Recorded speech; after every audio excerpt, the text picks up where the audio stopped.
첫 시간에 이제 그 아이스 브레이킹이라 그러죠. 그런 차원에서 처음 만남이라서 이야기하다 보니까 좀 중구난방이 된 것 같고, 정작 중요한 이제 내용 요약을 충분히 갖지 못한 느낌이 있습니다만은, 어쨌든 이 책을 우리가 왜 굳이 사경회라는 이름으로 공부해야 되는가? 일단은 베드로전서 1장 8, 9절 가지고 에드워즈가 1742년부터 43년까지 자기 교회에서 연속 강해했던 거고요.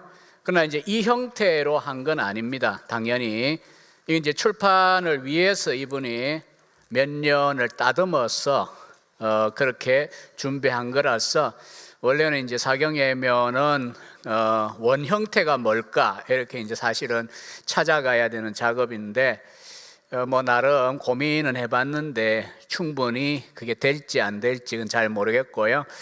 그다음 이제 분량상 제가 학교에서 강의를 신앙감정론 이렇게 하면 90분 수업인데 연럭주를 하고 기말 이렇게 되니까 그 정도면 어느 정도 이제 이 책 내용을 배경은 두어 주 강의하고, 첫 주는 물론 이제 오리엔테이션이 있으니까 빼버리면 한 11주 정도 제가 이 본문 강의를 하곤 했습니다. 제가 이제 2009년에 목회지에서 박사학위를 받고 난 다음에 명색이 담임 목사가 에드워즈로 연구를 하고, 또 뭐 마지막 해에는 교회가 또 1,000,000원 등록금도 지불해 줬으니까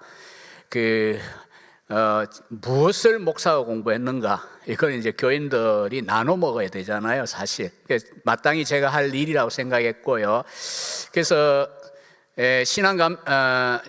에드워즈 성경론이라는 제 박사 논문 13개월 전에 들어 참여하셨는데, 우리 성도님들하고도 13시간 나눴듯이 우리 교인들에게 한 7주 정도 제가 수요 기도에 마치고 난 다음에, 예배 시간은 아니고 마치고 난 다음에 강의했고요. 그 다음에 이제 에드워즈의 이 3부작을 3년에 걸쳐서 제가 한 해씩 했어요. 그 하나는 신앙감정론, 2009년으로 기억이 납니다. 신앙감정 1746. 그 다음에 이제 구속사라고 하는 30편의 설교가 있어요. 구속의 역사. 그런데 이게 이제 창조는 없지만 이제 타락 이후에 구속의 역사가 시작되고, 구약, 신약, 교회사 시대, 종말까지 30편으로 강론을 한 건데, 이걸 1년 동안 교인들 중에 지원하는 분들 한 100여 명, 책값도 이제 만만치 않잖아요. 책은 각자 사게 하고 했고요. 그 다음에 이제 부흥론이라고 해서 에드워즈의 저작 전집 가운데 요걸 보면 이제 앞서 이제 전부 소개는 못했지만, 노샘부턴 부흥, 제1차 대각성을 경험했을 때 이제 그 시기, 특별히 그 36년에 처음 이제 놀라운 회심 이야기라는 얇은 그 뭐 임상 경험에 대한 보고서 비슷하게 썼어요. 자기 마을에 어떻게 성령의 역사가 임했고, 또 어떤 과정을 겪고, 또 성령이 어느 순간 떠나가셨다, 영적인 퇴조의 시기가 왔다, 뭐 이런 것들을 총체적으로 분석하고, 교인들이 경험했던 그 회심의 역사에 대하여서 이 임상 관찰한 노트처럼 아주 그 자세하게 그걸 이제 포착해가 쓴 글이 있어요. 부흥론 안에 이게 첫 번째 들어 있어요. 놀라운 회심 이야기. 요즘은 이 글자 못 쓰는 거 절대로 자랑 아닙니다. 제가 고칠 수가 없는데 뭐 이미 시대가 타이핑 시대라 가지고요. 두 번째가 이제 1741년에 대각성 시기에 워낙 부흥파, 반부흥파. 하나는 불이라 그러면 뭐 마치 벽난로 안에 있을 때 불이 좋은 거지. 그 불이 거실에 와서 카페트, 소파 태우기 시작하면 이거는 재난이잖아요. 그런 관점에 불놀이를 한 사람이 광신주의자들입니다. 제임스 데븐포터 이런 사람들. 그런데 이제 반면에 이제 그 꼴을 보고는 이거 큰일 났다, 이러다가 완전히 기독교나 우리 식민지가 망하겠다 이래서 소방수로 등장한 사람들이 있어요. 가장 적절한 표현일 것 같아요. 소방수들. 항상 교회에도 특이한 은혜의 역사들을 교인들이나 누가 경험을 하면 그걸 분별하고 이제 바른 방향으로 가도록 지도를 하든지 우리 다음 세대 같으면, 아니면 이제 뭐 이거는 과도하다, 이런 건 안 된다, 이렇게 좀 가지를 쳐주고 이렇게 하면서 지도할 수 있는 분들을 제 경험상은 어린 시절 그런 부흥을 경험해도 보지 못했어요. 둘 중에 하나예요. 광신적으로 가도록 냅두든지, 아니면은 무조건 털렸다고 그냥 물을 갖다가 그냥 불 끄듯이 물을 갖다 끼얹는 것처럼 그렇게 반대하는 사람. 심지어 뭐 저희들은 중고등부 때 워낙 기도에 불이 붙다 보니까 장로님 중에 어떤 분은 너희들 교회 오면 치리하겠다라고 하는 말까지 들은 게 아직도 생각이 나요. 40년 전. 학생들이 기도한다고 치리를 하면 이게 기독교입니까? 근데 하여튼 간에 다행히 우리는 치리 안 당하고 그분이 하나님의 손에 쓴맛을 보셨어요. 그냥 뭐 하여튼 문제가 생겨 미국으로 날아가 버리셨는데, 30년 지난 사이에 어떤 교수님이 그 뭐 묘한 그런 패턴의 사람을 이야기하길래 이름이 아무개 아니냐 했더니 맞다고. 어떻게 아냐고.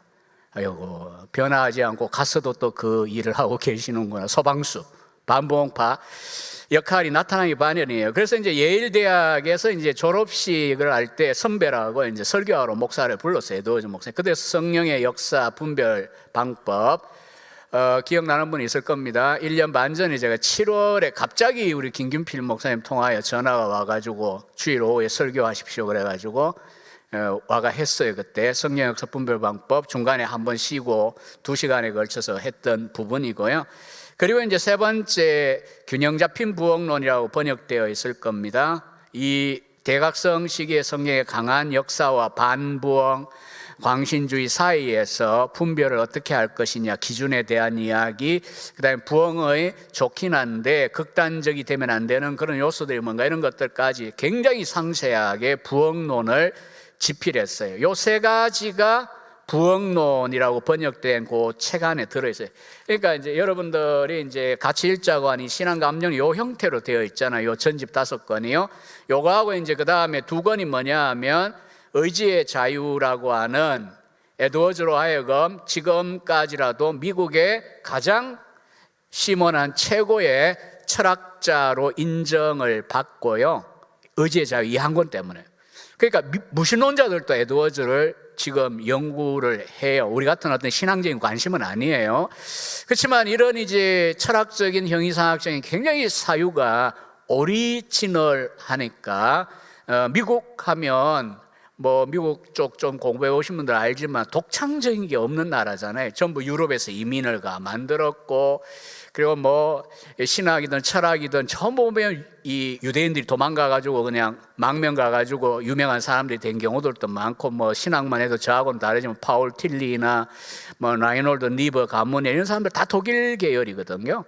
그런데 이제 자기들 땅에서 태어난 영미권의 사람 할 때는 에드워즈 같은 사람이 지금도 없는 거예요. 그래서 가장 최고의 신학자, 철학자로 치고요.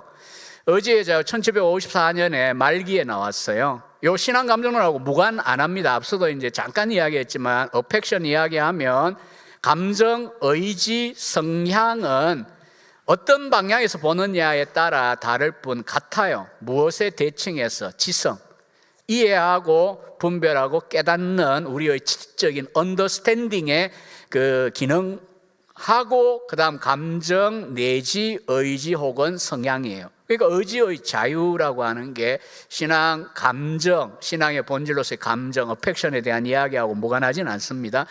그리고 살아서 이제 완성하고 인쇄소에 보낸 사이에 갑자기 천연두 예방접종을 뭐 250년 전이니까 잘 안 하려고 한 거죠. 오늘날 또 백신 사태 아마 기억나실 텐데, 저도 뭐 백신이 결코 저 몸에는 맞진 않았던 것 같아요. 상당히 어려움을 겪었는데, 어쨌든 그래도 3번은 제가 교수기 때문에, 공인이기 때문에 저는 어쨌든 뭐 하긴 했어요. 근데 거기에 대하여 뭐 이게 666이다 오만 반론들이 있었잖아요.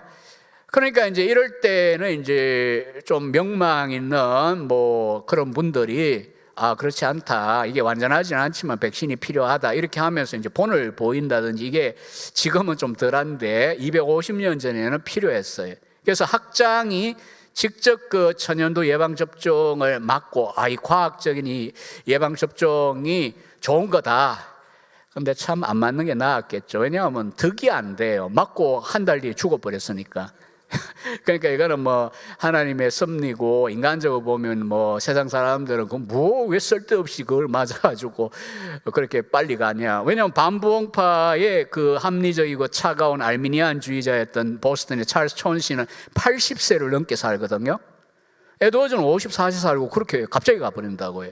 그러니까 이제 마지막에 이 원죄론을 대작을 이제 쓰다가 이제 쓰고 인쇄소 넘겼는데 나오는 걸 보지 못하고 3월에 죽고요. 58년 3월 22일인가 아마 그럴 거예요.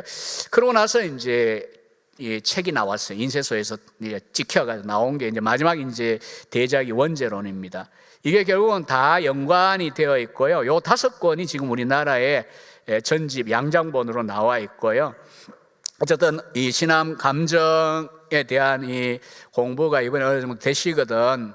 그 다음에 이제 구속사나 또 부흥론, 특히 요 3가지를 좀 정복해 보시고요. 정복이라기보다는 그냥 읽는 거죠. 그 다음에 이제 진짜 그 에베레스트 히말라야급의 등정을 하고 싶다 이런 생각이 들면 의지의 자유는 원죄를 특히 이제 우리 젊은 분들에게 권하고 싶습니다. 결코 여러분들에게 무관하거나 무의미한 독서가 아닐 겁니다.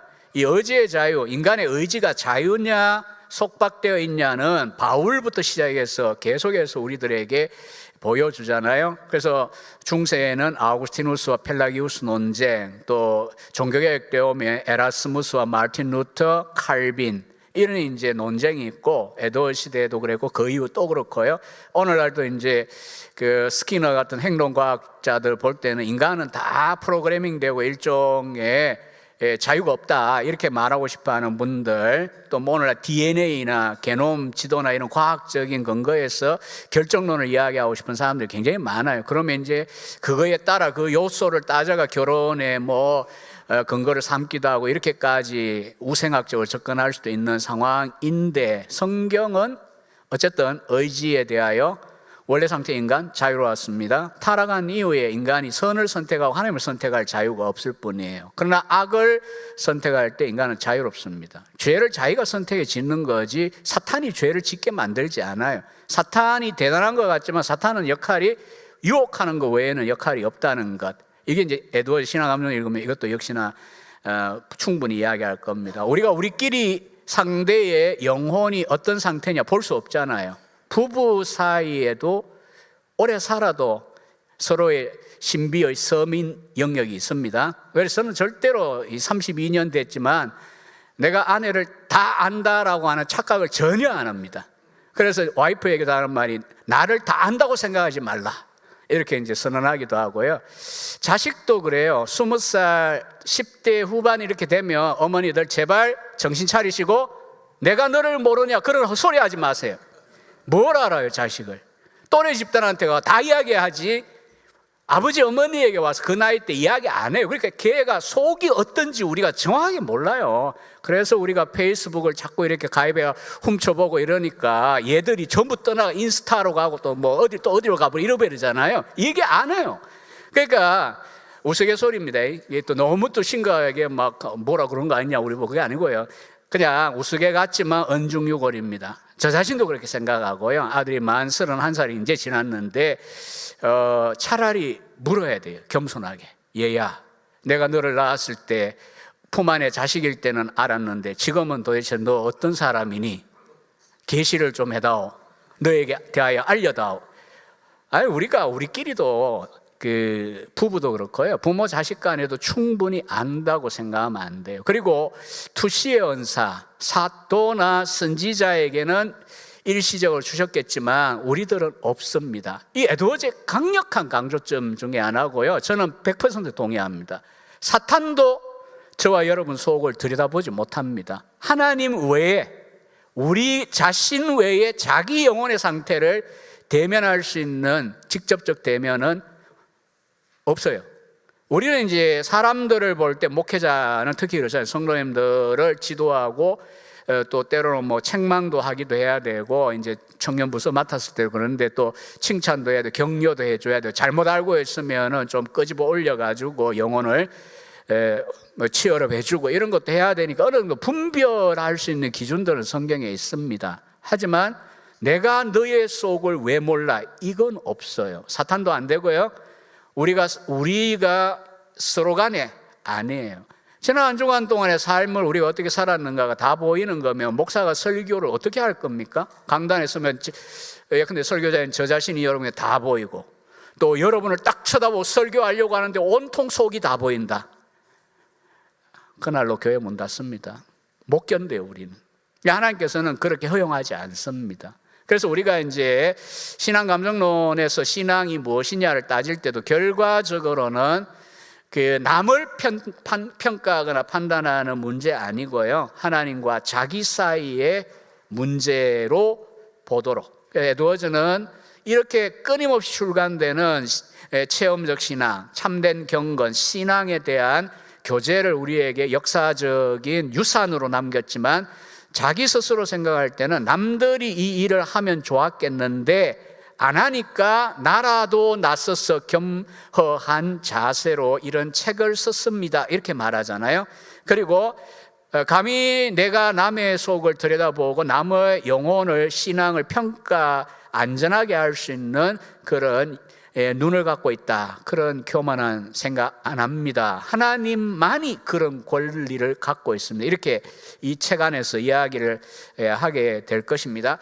그래서 앞서 그 일부 이야기를 뭐 급히 지나왔습니다. 그래서 오늘 이제 2부가 이제 두 번째 시간에 다뤄야 되고요. 그 일부 다시 뭐 자세하게, 어차피 자세하게는 시간이 안 되고요. 감정의 본질과 신앙에서 감정의 중요성에서 143에서 187페이지까지고 해당 본문인 베드로전서 1장 8, 9절, 특히 이제 1장 8절이죠. 해석을 했어요. 그걸 통해 시련 중에 있고 예수를 보지 못했는데, 우리 입장과 똑같아요. 우리는 뭐 시련이 어떠할지는 각자 다를 텐데, 뭐 나름대로 이제 이야기를 끄집어내면 각자의 고통은 같은 저울 위에 올려놓고 계산할 수 있는 그런 대상이 아닙니다. 우리의 실존, 우리의 삶이 얼마나 힘든가. 남자들은 군에 갔다 오면요, 자기가 나온 데가 제일 어렵다고 생각해요. 물론 가끔 아닌 친구도 있긴 한데, 말뚝박아라, 제가 그렇게 권하기도 했는데, 그렇게 군이 좀 말뚝박아라. 근데 대체로는 자기가 나온 데가 제일 어렵다 그래요. 왜 그렇죠? 남의 군생활을 안 해봤으니까. 저도 제 생각에는 제가 군생활을 했던 보급부대가 제일 빡셨습니다. 그냥 40kg, 70kg, 80kg를 군기에 사로잡혀 들고 다녀야 했으니까 이 몸이 무슨 40kg를 들고 다녀, 시멘트 했거든요, 그때는. 그런데 이제 뭐 다른 분들하고 이야기하면 그건 일도 아니야 이러면서 또 자기가 어렵다 그러잖아요. 그거는 왜 그러냐, 우리의 경험과 우리의 고통은 통략 불가능입니다. incommensurable, 영어 형용사로 하면 그래요. 같이 평가가 안 돼요. 암인이 제일 힘들어, 뭐니 제일 힘들어? 아니요, 암이 아닌 다른 병으로 인하여 밤잠 못 자고 고통하는 그 고통도 힘들어요. 그러나 어쨌든 간에 시련이 어떤 거든, 시험이 어떤 종류의 것이든 현대도 있다고요. 저와 여러분들에게. 어떤 분은 돈 때문에 돈 걱정이 정말 너무너무 힘든 사람도 있고 자녀 때문일 수도 있어요. 그러나 그런 중에 참 신앙이 어떻다는 거죠? 예수님을 안 봤는데 사랑하고 있어요, 그 시련 중에. 그러니까 이게 참 신앙이라고 하는 증거잖아요. 그냥 분위기 좋고 환경 좋고 그냥 예수 믿고 교회 다니고 하는데 어려움이 없고, 아니 뭐 교회 갔더니 뭐 기분도 좋고 마음도 편해지고 관계도 좋고 뭐 스트레스도 해소되고, 아니면은 뭐 은혜도 받고, 또 아니면 내 하는 일이 잘 되고, 그렇게 할 것 같으면 누가 안 다니겠어요? 다 잘 다니죠. 근데 초보 때는 그럴지 몰라도요, 좀 신앙생활 해보신 분들은 알죠? 기도도 초보 때는 응답이 빠릅니다. 하지만 점점 신앙이 깊어지고 시간이 지나갈수록 쉬워지지가 않아요, 신앙이라는 게. 다시 말해, 거기에 대하여 내 자신의 신앙이 연단이 되고 내가 큰 사람, 그런 것들을 극복할 수 있는, 감내할 수 있는 사람이 되도록 우리의 길을 인도하고 계시기 때문에 문제들은 끊임없이 다가오기 마련입니다. 목회자 걱정 없을 것 같습니까? 그래갖고 목회자 됐다가는 맨날 못 버팁니다. 엄청난 그 나름의 세계의 고통과 고뇌와 또 밤잠 못 자는, 저는 담임 목회 생각하면 생생하게 기억나는 그 밤들이 있습니다. 안 자려고 하는 게 아니에요. 잠이 안 와요. 교회 때문에, 고통 때문에. 그냥 자리에 앉아가지고 눈 감고 가만히 있다가 밤새고 새벽기도, 그것도 보이콧할 수 없잖아요. 장로님과의 관계가 좋든 안 좋든 새벽기도 가서 설교하고 기도에 인도하고 표 내지 않고 돌아가고 퍼져가 자다가 또 그날 밤에 일다가 밤잠 꼬박 못 자고 그냥 안 자려는 게 아니에요. 잠이 안 와요. 속이 너무나 힘이 들어가지고. 교회를 바르게 인도하고 싶은데 그게 교인들하고 안 맞을 때는 목회자도 이렇게 고민해요. 오죽하면 욕중에 서양에 아유 성령 없이 목사질이나 해라, 욕이에요. 아니 이 시련 가운데 이렇게 목사는 목사의 시련이나 어려움이 있는데 그 가운데에서 참된 그 신앙 또 그리스도를 향한 사랑, 그럼에도 불구하고 나는 이 길을 가리라고 갈 수 있는 그 동력이 뭐냐고요. 그게 바로 베드로에게서 에드워즈가 꺼낸 거잖아요. 보지 못하나 사랑하고 있는 것. 우리가 사랑하면 진짜 머리의 사랑, 입의 사랑이 아니고 정말 중심에서부터 진짜 사랑이면 부모가 자식을 위하여 몇 년을 고생 안 합니까? 아예 죽어버리고 싶다. 이거 뭐 자식 때문에 내가 이 고생을 하냐? 그런 생각이 가끔 들 수도 있어요. 너무 심한 어려우면. 그러나 대체로는 즐거이 또 그 짐을 지고 가잖아요. 부부도 마찬가지예요. 인간적으로 생각해도 사랑하면 견뎌내잖아요. 교회 생활도 마찬가지 아닙니까? 근데 예수님을 내가 사랑한다, 시련 중에도. 어떻게 그게 지적인 거고 아니면 뭐 그냥 아무 생각이 없는 거고 그냥 센티멘탈하게 그냥 감상적으로 좋아, 기분 좋아, 해피해, 이런 차원입니까? 아니에요. 어펙션. 그리고 하나가 이제 기쁨이라고 그랬잖아요. 말할 수 없는, 말로 표현이 안 돼요. 왜냐하면 초월적인 것이었어요. 그래서 성경에 많은 이야기들이 있지만 이 천국 갔다 온 바울이 낙원이라고 그랬지만 고린도 12장 낙원에 대한 이야기를 안 해요. 왜냐하면 인간의 언어로 표현할 수 없는 말을 들었다 이러잖아요.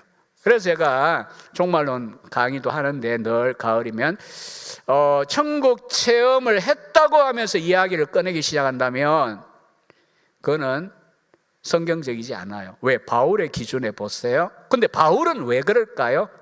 keep 하라고 입 다물어, keep secret 이런 건가요? 아니요. 천국이라는 실제를 보고 왔는데 이 우리의 3차원의 세계에 들어와 몸과 영을 입고 있는 전인적인 우리 인간의 구조 속에 물질적인 존재로서 보니까 천국을 표현할 말이 없어요. 여러분, 초콜릿처럼 달다, 페레레 로쉐처럼 맛있어, 이 표현을 하려면 페레레 로쉐 맛을 피차 아니까 초콜릿 이름을 들어 야 진짜 그렇게 맛있어 이렇게 말이 되잖아요. 눈처럼 희다, 또 비교하는 말이 되잖아요. 근데 천국은 그렇게 비유할 수 있는 실제가 이 땅 위에 없어요.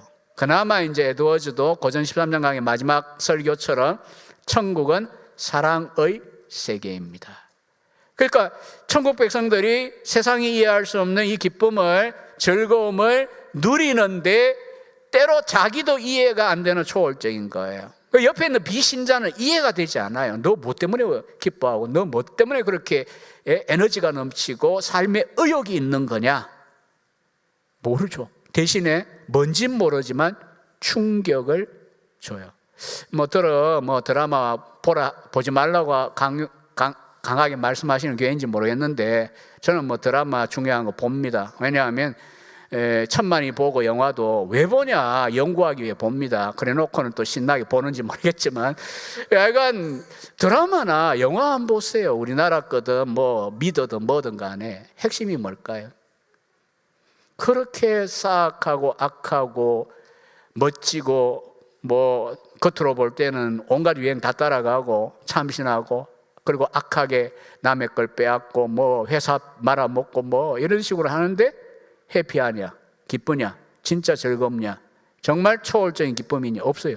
그러니까 드라마나 영화 보시더라도요, 이 타락한 인간들이 만들어가고 있는 이 문명, 문화, 사회 속에 진정한 소망이 없구나, 요걸 깨닫는 그 하나의 계기로 삼으셔야 돼요. 고려 거란전쟁 같은 거 보시더라도 재벌집 뭐 막내인가 뭔가 그런 것도 옛날에 있었잖아요. 그런 거 보더라도 그냥 야, 잘 사네, 잘 먹고 있네, 나도 저래 살면 집이 멋지네.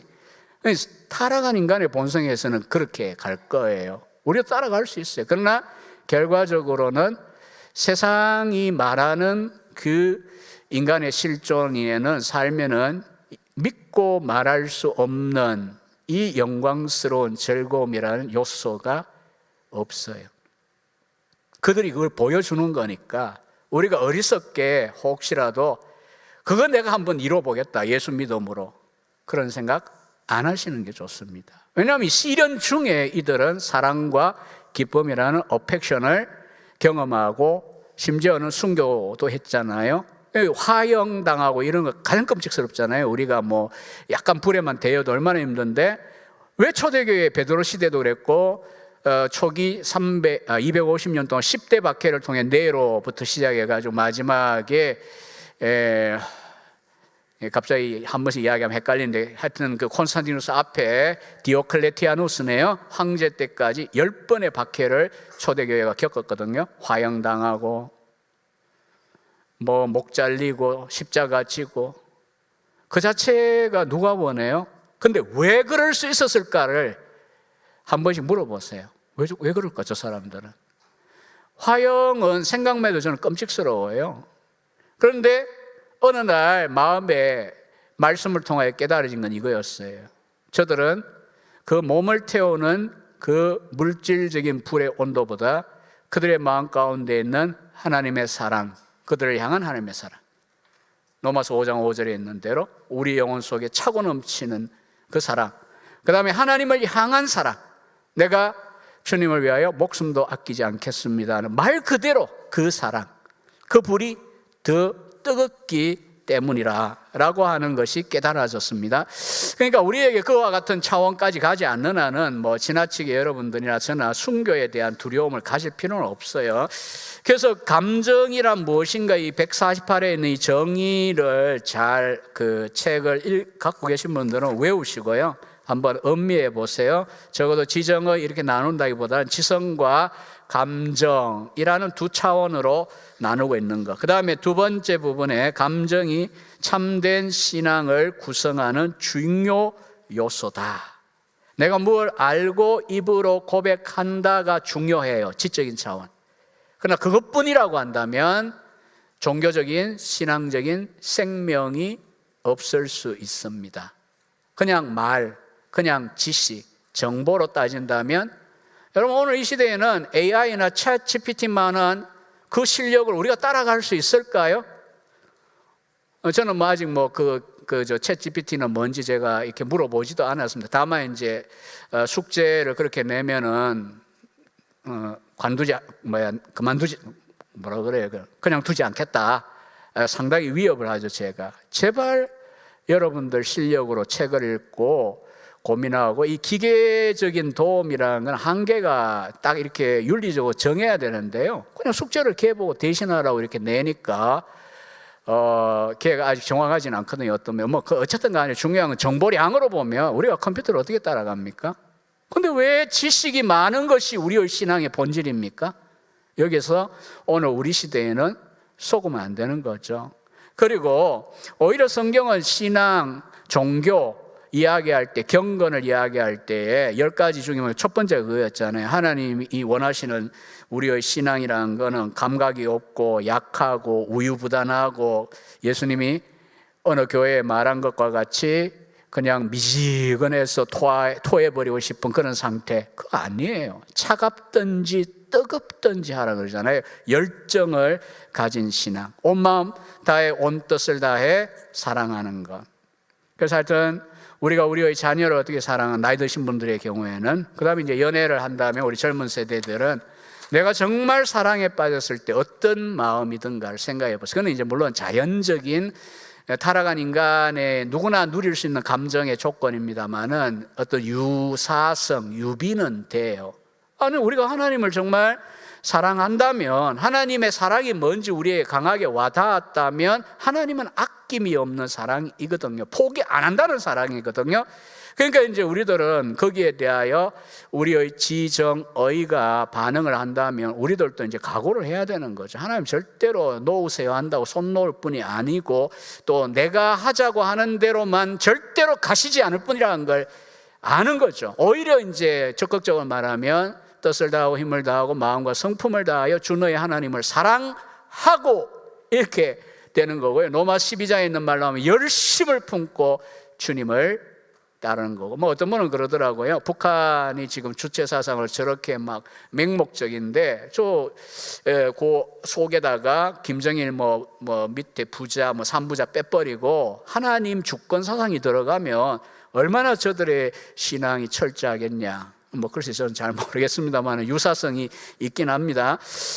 그리고 결국 이제 우리의 두 번째 요점에 보면 감정이 우리들의 행동이나 우리의 행위 어떻게 행할 것이냐가, 여러분들 한번 지금 생각해 보셔도 되겠지만 시간이 급하니까 나중에 생각해 보세요. 내가 어떤 일을 할까 저걸 할까 할 때 어떤 걸 선택하는 이유가 뭔가.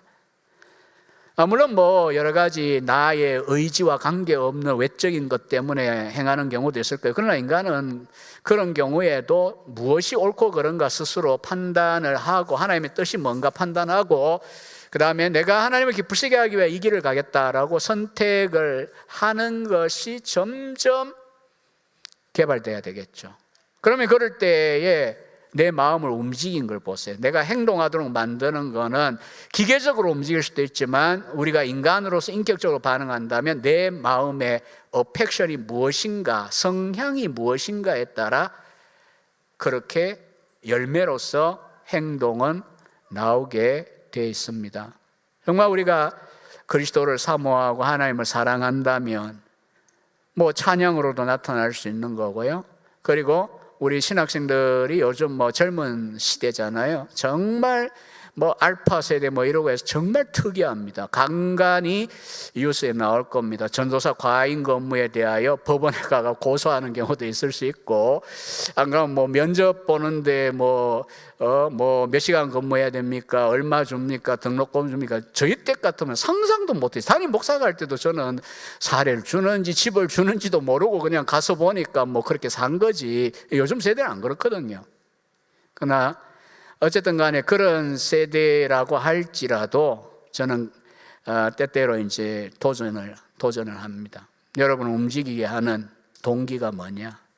마음의 그 성향이 뭐냐 이거죠. 그러니까 애정이 어디로 쏠리고 있느냐 이거예요. 물은 위에서부터 그냥 두면 밑으로 떨어지는 게 성향이에요. 본성이에요. 근데 타락한 인간의 본성은 하나님을 기쁘시게 하고자 하는 그런 기울어짐이 없잖아요. 다 잘하는데 자기 전 재산도 내놓을 수 있죠, 그 사람들이. 그렇지만 뭘 안 합니까? 하나님을 생각 안 하려고 해요. 하나님을 기쁘시게 하려는 마음도 없고 하나님의 영광을 위해서 이것도 없어요. 하나님이 어떤 원함을 갖고 있냐? 율법, 복음, 성경 전혀 안 합니다. 들어 이제 전도해 보시면 그러잖아요. 정말 사람이 좋으신 분인데 가족들 간에. 근데 예수님 이야기 딱 나오면 눈을 보세요. 비신자들 가운데는요, 종교심이 많은 사람들은 그 저항하는 그것이 강하게 느껴져요. 갑자기 사람이 변해요. 저도 뭐 경험해 봤습니다. 정말 이 영적인 실체라는 게 무서운 거구나. 근데 이제 신자는 어떻습니까? 밑으로 떨어지던 물이 기계적으로, 예컨대 느부갓네살의 공중정원 때 뭐 이렇게 수차를 통해 어떠고 뭐 그런 역사적인 이야기도 있지만 어쨌든 요즘은 기계로 뭐 할 수 있잖아요. 거꾸로 올라가게 만든다면 그거는 본성, 성향을 반대로 뒤집어 놓은 거거든요. 그런데 우리의 본성은 누가 뒤집을 수 있나요? 성령의 회심, 중생하게 하는 역사가 아니면 불가능합니다. 그래서 우리가 온전하냐? 온전하면 문제를 따지는 게 아니에요. 죽을 때까지 우리는 성화를 위해 비틀거리며 때로는 이 길을 걸어가야 되는 비커밍의 존재예요. 비잉이냐 비커밍이냐 이걸 가지고 이제 누터가 쓴 표현도 있어요. 그리스도인은 존재가 아니고요, 그리스도인은 비커밍이에요. 되어가고 있는 존재예요. 불완전하지만 우리 아우구스티누스나 칼빈이 좋아했던 문구도 있어요. 길 바깥에서 전력 질주하는 전력 질주하는, 가끔 고속도로 외제차 그냥 성능이 좋으니까 엄청 질주하는 그런 것보다 길 안에서 비틀거리면서라도 이 길을 걸어가는 것이 더 낫다는 표현을 아우구스티누스 칼빈이 써요. 칼빈이 이제 아우구스티누스 글을 인용하는 거죠. 저는 개인적으로 저 자신에 대해서도, 그리고 우리 학생들, 교인들에게도 늘 이 표현을 적용하곤 합니다. 우리는 완전한 건 아니에요. 그러나 비틀거리면서라도 이 시작된 성령 안에 거듭난 신자의 삶을 살아가고 있느냐, 이게 중요합니다. 그래서 오늘 이제 신앙감정론이 너무 이상적이라고 느끼실 텐데, 책을 읽다 보면 물론 이제 그런 면도 있고요. 에드워즈가 뭐 전능한 것도 아니고 적응왕무한 것도 아니에요. 성경 갖고 이제 해석하려고 했는데, 그래도 제가 보기에는 저보다 훨씬 더, 우리들보다 훨씬 더 정확하게 성경을 이해했고 또 체계화해서 우리들에게 이 글을 남긴 거니까, 성경의 기준에서 여러분들이 잘 읽어보신다면 참된 신앙이라고 하는 것이 얼마나 활기찬 거고 역동적인 거냐, 즉 우리 마음의 뜨거운 그 성향, 이 열정의 방향의 변화인가. 잘 못 살아도 하나님을 위하여, 하루를 뒤돌아보더라도요, 참 신자라면 적어도 내가 하나님 보실 때에 어떤 삶을 살았냐에 대하여 최소한 불편한 마음이라도 있어야죠. 그리고 그렇게 하나님의 일에 수종을 들었다 자체로 기뻐하는 마음이 뭔지도 경험을 우리가 해야죠. 그게 뭐 목사 선교사의 문제입니까? 아니요, 일반 신자들, 우리 10대 아이들의 문제이기도 합니다. 이건 신앙의 문제이기 때문에. 그래서 그 다양한 성경의 그 믿음의 증인들을 바울, 또 다윗, 요한 예를 들었는데, 책에 그런 부분들 성경 갖고 이야기하는 거니까 차분히 읽어보시기를 바라고요. 특별히 그 그리스도께서 이 땅에 오셔서 복음서 가운데 보여주신 그분의 말씀, 그분의 행적, 사람들에 대하여 어떻게 반응하시는가를 보십시오. 그러면 단순히 지식을 선포하는 선지자, 이 역할만 하신 게 아니잖아요. 얼마나 이 어펙션의 문제, 감정, 정서적인 차원을 보여줍니까? 잘못된 것에 대한 의로운 분노, 그게 문자적으로 보면 막 코에 바람이 나올 만큼 씩씩거리는 상태거든요. 예수님에 대해 표현할 때. 아니면은 막 못 깨닫고 반항하고 저항하니까 깊이 한숨 쉬고 탄식하는 그분의 모습도 나오잖아요. 요한복음 11장 35절 제가 읽어드렸죠. 뭐 외울 것도 없어요. 예수께서 우셨더라. 예수께서 우셨더라. 왜 울어요?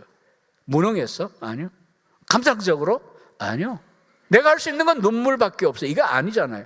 바로 나사로야 나오너라 하실 분인데.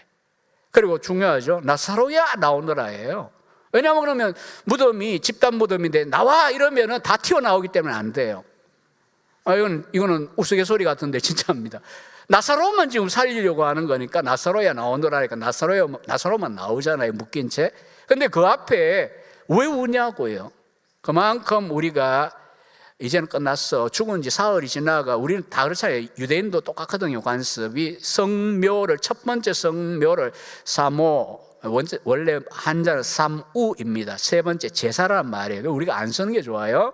안 쓰는 게 맞아요. 좋다보다는. 그럼 뭐라고 할 거냐? 첫 성묘입니다. 낙고를 했던, 옛날 가서 매장을 했던 3일차 되면 우리가 가잖아요. 때로는 옛날에는 매장하면 3일째에 깨어나가지고 그냥 관 두드리고 있는 사람도 있을 수 있어요. 그러니까 유대인들은 이제 우리 똑같고요. 그 3일이 지나고 나면 영혼은 더 이상 몸 주변에 오지 않는다, 떠났다, 이렇게 하기 때문에 나흘째 되면 이미 끝났어요. 이건 게임이 끝났어요. 다시는 살 일이 없어요. 그래서 절망하고 울고 있으니까 그런 상태 속에 사람을 좌절하고 절망하게 하는 죄의 결과를 보며 예수님은 공감해서 우셨어요.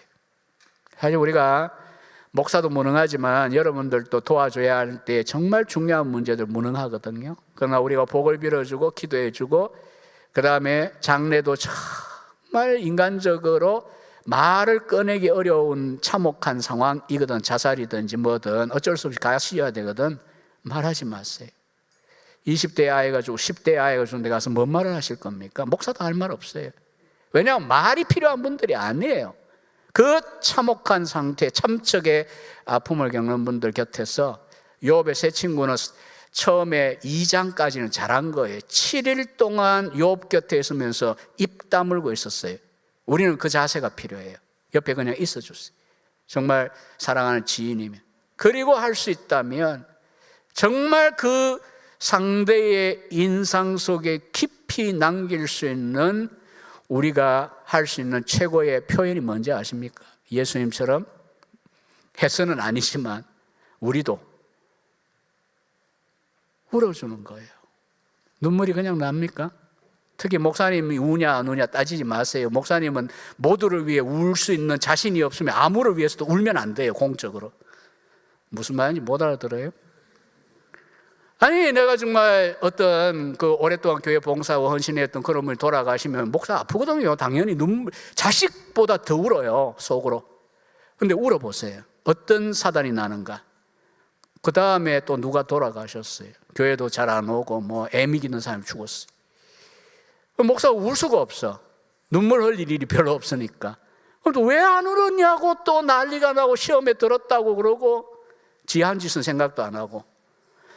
약간 이럴 때 보면 과거에 했던 모습이 나오는데, 그래서 제가 우리 학생들에게도 모두에게 해줄 수 있는 일이면 모두에게 해주고, 아니면 뒤에서 울어라 그래요. 뒤에서. 어떤 분은 울 수도 있고 어떤 분은 안 울 수 있는 대상이기도 해요. 왜냐하면 관계성의 문제이기 때문에.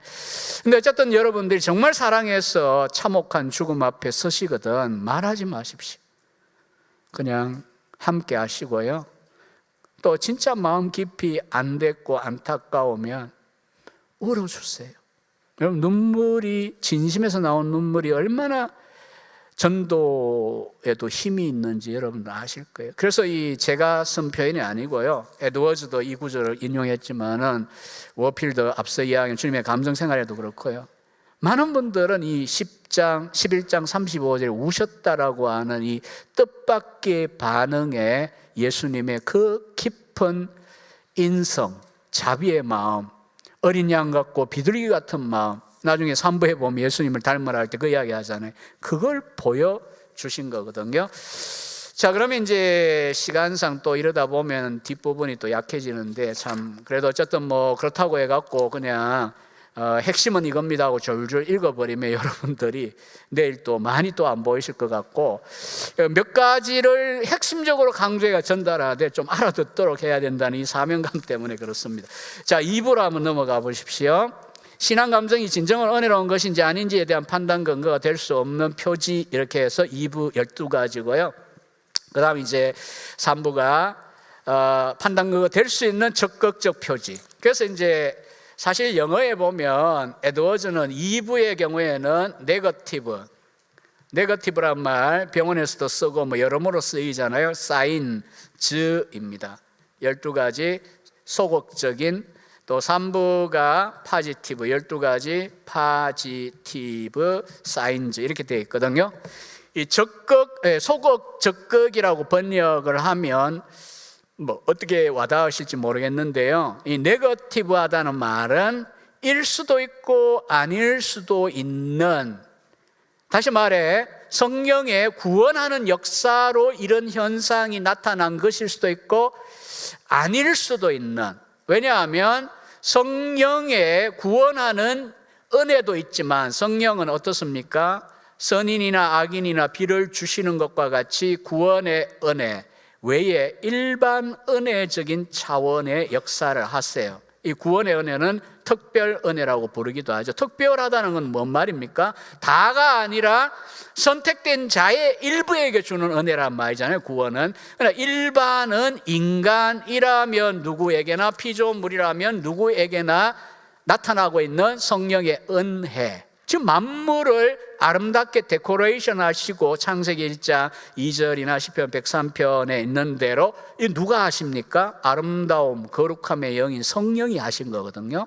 그래서 성령이 일반적으로 구원의 역사와 관계없이 일반적으로 역사하셔도 사회의 질서라든지 또 문명이라든지 아니면 문화적인 유산들이 발전하도록 일반 은혜적으로 베푸시기도 해요. 사실 우리가 개혁파안에 인간이 누구냐 이렇게 물으면 타락하기 전에 아담의 상태는 순전무엄하다 이렇게 이제 일반적으로 이야기한다면 타락한 이후에 인간 조건은 어떻습니까?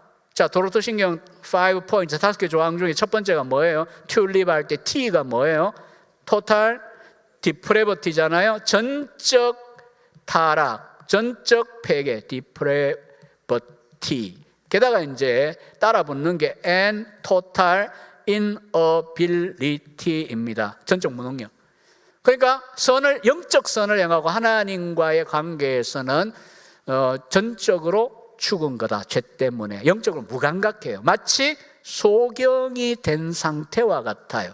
그래서 영적인 것이 보이지 않아요. 색이 구별 안 되는 시각장애자의 상태와 같이 영적인으로 아담의 후손들은 누구나 다 그 조건에 태어나요. 그런데 문제는 이제 일반 은혜와 관련해서 이제 흔히 칼빈주의자가 일반 은혜로 답을 얻었거든요. 이 조건을 인정하면서도 그러면 이방인들 예컨대 플라톤의 아리스토텔레스나 뭐 다양한 고대의 그런 문화적인 지적인 통찰력의 이런 사람들의 작품 호머의 일리아드, 오디세이아니 뭐 이런 것들을 칼빈의 제네바 학교에 안 읽은 거 아니거든요.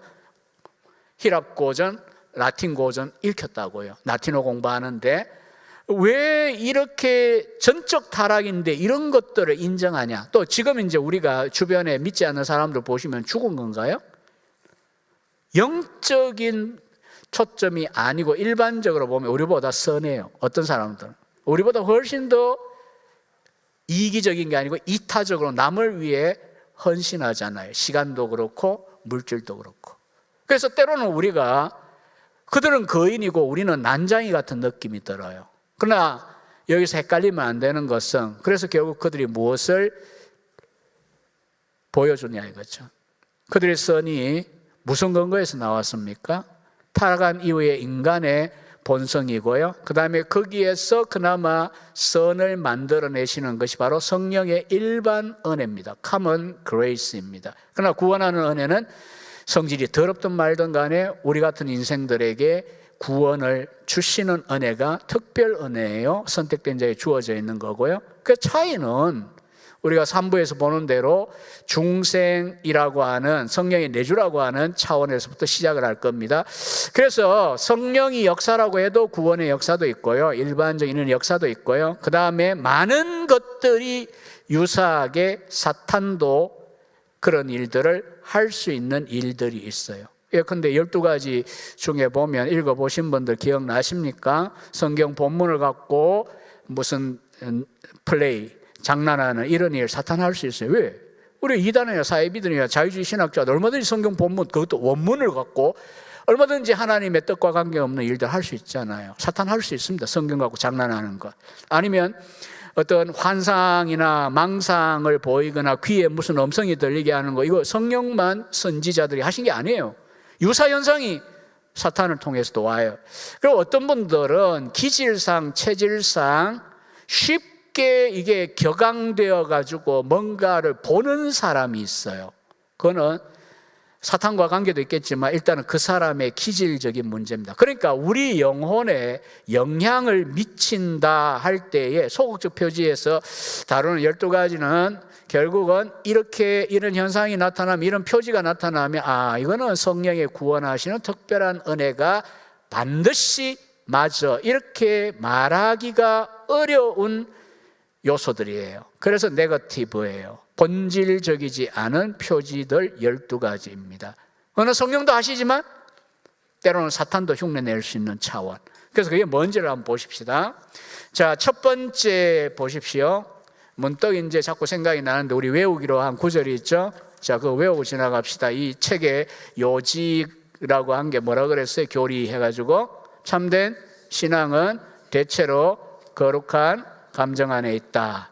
이게 이제 감정 이러면 그 감정 저 감정이 생각나니까, 가급적이면 영어 조금 하시는 분들은 어려운 영어 아니니까 외워오세요. True religion in most part consists in holy affections라고 하는 이 구절을 외우는 게 좋겠고요.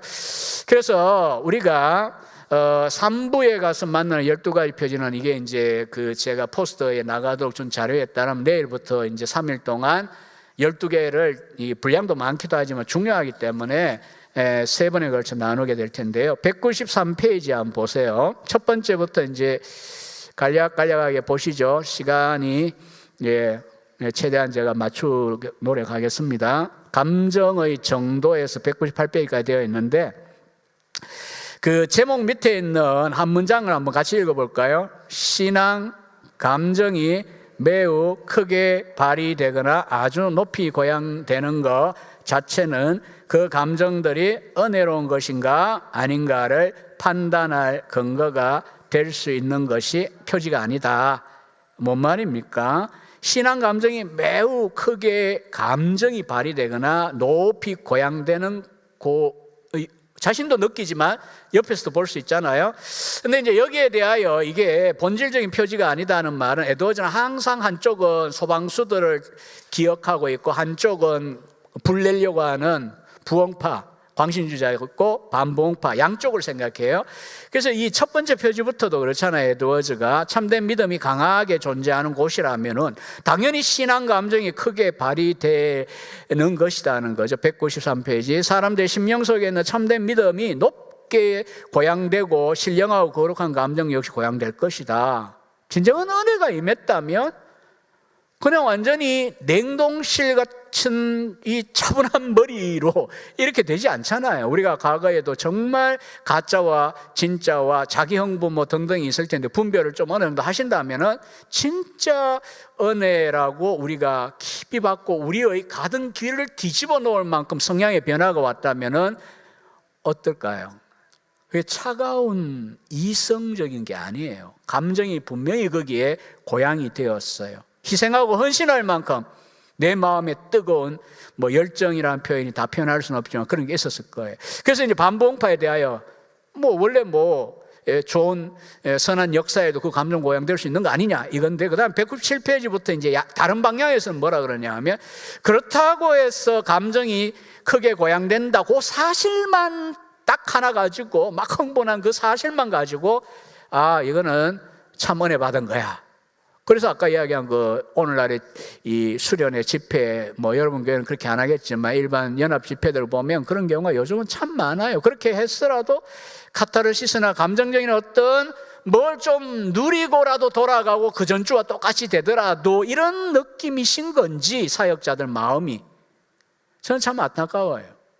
왜냐하면 그렇게 이제 순간적으로 무슨 이 에드워즈는 성경에 예를 들었잖아요. 바울을 막 천사처럼 환영해가 눈 빼주려고 하는 이런 갈라디아 사람들, 그러다가 바울에 대한 공격이나 다른 복음이 딱 들어오니까 뒤집어지는 거 보세요. 순간적으로 감정이 격앙된다고 해가 그걸 보고 참 은혜 받은 거야, 그렇게 안전하게 판단할 근거가 못 된다는 거죠. 예컨대 호산나 다윗의 자손이 오시옵소서, 예수님 마중에 했던 그 많은 사람들 중에 빌라도 법정에서는 어떻게 합니까? 가이사가 아니라 그 제사장 법정에서는 어떻게 합니까? 가야바 안나스 법정에서는 십자가에 못 박으라 그러잖아요. 특히 빌라도 앞에서. 이게 감정이라고 하는 게 그 자체 격앙된 모습만으로는 이게 참 은혜인지 아닌지 안전한 표지가 아니다 이 말이에요. 나타날 수도 있는데 이기도 하고 아니기도 하고 어느 쪽이냐는 3부에 있는 더 본질적인 근거 위에서 우리가 진짜 은혜 받은 거냐, 구원의 은혜 판단해야 된다. 요 형식을 여러분들이 이해하고 앞에 12가지 2부의 소극적인 표지 혹은 비본질적인 표지를 읽으셔야 돼요. 두 번째는 몸의 격렬한 반응이죠. 199페이지에 감정이 몸에 큰 영향을 미치는가. 몸의 영향. 예컨대 이제 울거나 주체할 수 없이 통곡하거나 막 희열이 넘치거나 심지어는 자지러져서 나자빠지거나 아니면은 막 기절하거나 이런 식으로 감정이 몸에 영향을 미친다. 이것도 그럴듯하지 않습니까? 뭐 오늘 뭐 어떤 신사도 운동의 집회를 보면 그냥 사람들 그냥 김기동 씨가 보니까 그렇게 집회를 과거 보니까 했는 영상을 제가 유튜브에서 봤는데 그냥 손 갖다 대면 뒤로 나자빠지고 막 어떤 사람은 안 나자빠지니까 목이 고돈백성인 거고 그냥 막 대면 나자빠지는 이런 사람들이 있어요. 그리고 그런데 하면 꼭 가요. 뭐 제 아는 분도 뭐 신학생은 아니고요. 그러기에 뭐 봤노 그래요. 기절해가 본 거 없대. 근데 뭔 입신이 있냐. 고린도 12장에 항상 그때는 관건이죠. 바울은 봤어요. 근데 천국의 것을 이 세상 언어로 말할 수 없다이니까 안 본 거 아니에요. 근데 뭐 본 것도 없이 그래도 기분은 좋더라. 아유 사우나탕 가라 사우나탕. 그 잘못 뒤로 나가면 허리 다친다. 왜 그렇게 그런 몸에 기절이라든지 뭐 전기가 있었다. 뭐 나를 그냥 어릴 때 기도할 때 뭐 어떤 친구는 하나님이 나를 막 쳤다 이러고 막 그런 식의 어떤 표현을 몸에 나타나는 현상을 이야기하는데 뭐 그럴 수도 있어요. 성령의 역사에 의하여. 그렇지만 아닐 수도 있어요. 그러나 중요한 건 성령의 은혜가 우리 가운데 강렬하게 임하면 우리의 몸은 영과 연합이 되어 있어요. 우리는 전인이거든요. 전인. 그 창세기 2장 7절에 있는 대로 흙으로 사람 그때 인형이잖아요. 그 상태는 흙으로 된 인간의 모양. 그러나 그 코에 생기를 불어넣으시니 결과적으로 사람은 뭐냐? 생명이거든요. 생명. 그러니까 흙이기만 한 것도 아니고 보이지 않는 생기이기만 한 게 아니에요. 우리는 지금 현재 여러분과 제가 졸고 있다면 단지 몸은 졸고 영은 깨어 내 강의를 듣는다. 그런 헛소리 저는 안 믿어요. 학생들 보고도 늘 하는 이야기인데 자면 전인이 자지 뭘 그런 헛소리 하냐고.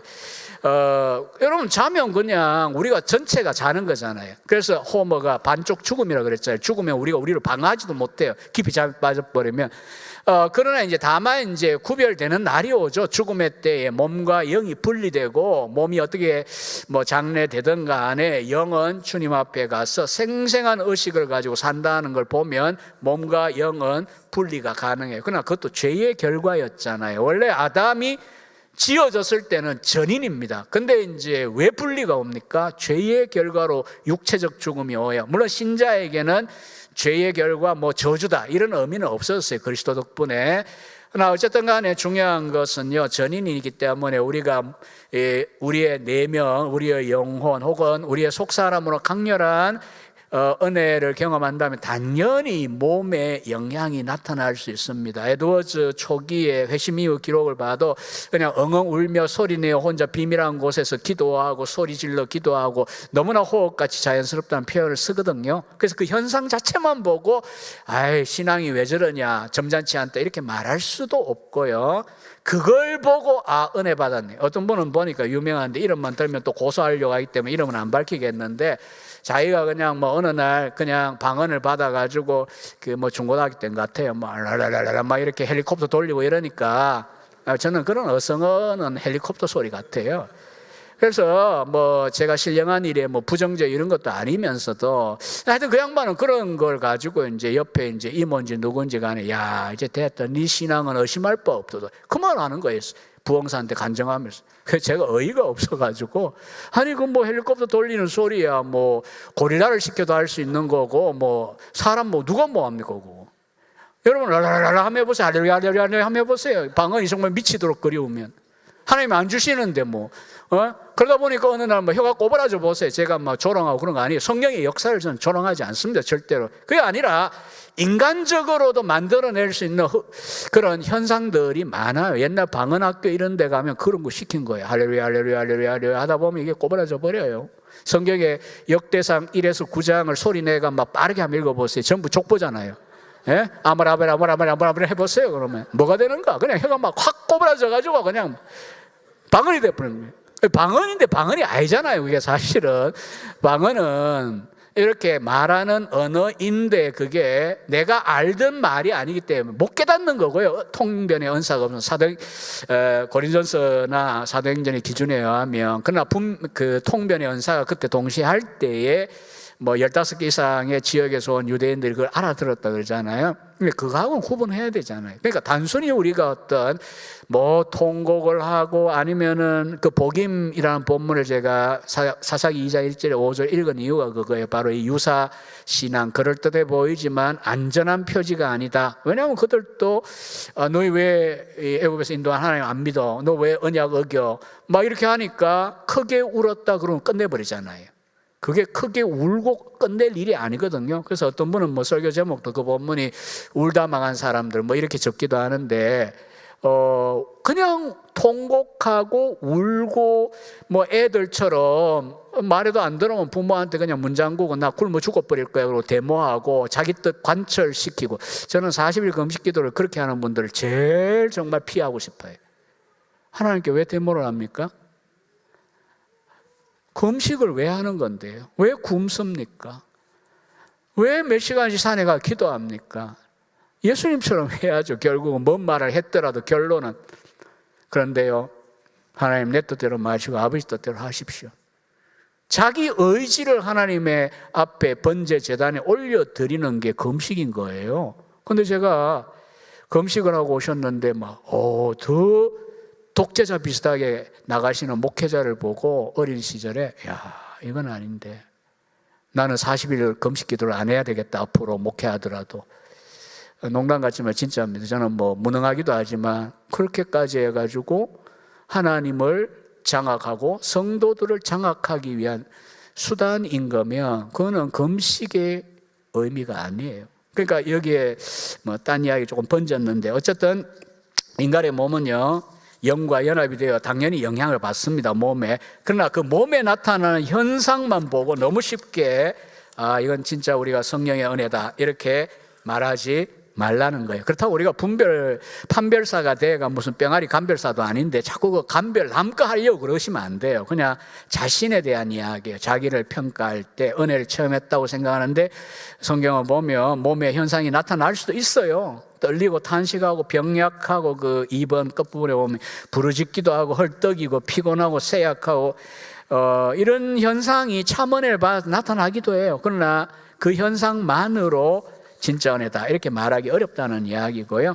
세 번째 보십시오. 205페이지에 가면 세 번째 표지도 굉장히 이게 우리 가운데는 없어가 탈인데 한국교회는 그럴지도 몰라요. 이런 12가지 소극적 표지들. 자, 문장 읽어봅시다. 그 첫 번째 신앙과 신학에 대한 관심, 다음에 시작. 신앙 감정이 있는 사람들이 신앙적인 일들을 매우 유창하고 열정적으로 풍부하게 말한다는 사실 자체가 그 감정들이 은혜로운 것인지 또는 아닌지를 판단할 근거가 될 수 있는 표지가 아닙니다. 왜 신앙을 이렇게까지 따지고 물어야 되나 이런 고민이 있으실 텐데 앞서 이야기했습니다. 주님 앞에 딱 섰는데 사실은 이 책 전체에 있어서 에드워즈가 제시하는 성경 구절이 수도 없이 많아요. 그런데 이제 그 중에 몇 번 강력하게 증거 자료를 쓰는 구절이 마태복음 7장의 거짓 선지자를 열매로 안다는 구절이 있고요. 그 밑에 보면 이제 결론에 보면 그 이야기 나오잖아요. 내가 주님 이름으로 예언도 하고 선지자 노릇도 하고 뭐 귀신도 쫓아내고 병도 고치는 카리스마틱한 일꾼이었다. 내가 일 많이 하고 왔어요. 그렇게 하는데 예수님 뭐라고 한다고요? 그 사람들에 대하여 너희를 모르겠다. 우리가 아는 사이야? 이런 거잖아요. 왜 그렇게 말씀하세요? 외적인 현상, 외적인 은사, 외적인 어떤 일을 했느냐가 생사가 걸린 문제가 아닌 거예요. 하나님 주시면 뭐 10,000명 목회도 할 수 있는 거죠. 목회자가 뭐 저는 하나님 주시는 건데 거부하고 싶은 마음은 없더라고요.